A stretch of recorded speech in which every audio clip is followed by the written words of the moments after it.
ಎರಡು ಪ್ರತ್ಯೇಕ ಅಪಘಾತಗಳಲ್ಲಿ ಇಬ್ಬರ ಸಾವು.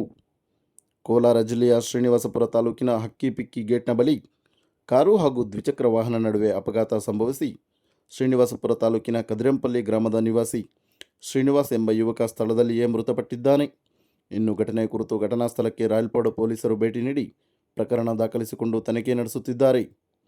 ಮತ್ತೊಂದು ಅಪಘಾತ ಟ್ರ್ಯಾಕ್ಟರ್ ಹಾಗೂ ದ್ವಿಚಕ್ರ ವಾಹನ ನಡುವೆ ಅಪಘಾತ ಸಂಭವಿಸಿ ದ್ವಿಚಕ್ರ ವಾಹನ ಸವಾರನೋರ್ವ ಸ್ಥಳದಲ್ಲಿಯೇ ಮೃತಪಟ್ಟಿರುವಂತಹ ಘಟನೆ ಶ್ರೀನಿವಾಸಪುರ ಚಿಂತಾಮಣಿ ಮುಖ್ಯ ರಸ್ತೆ ಪಾತಪಲ್ಲಿ ಗೇಟ್ನ ಬಳಿ ಘಟನೆ ನಡೆದಿದೆ.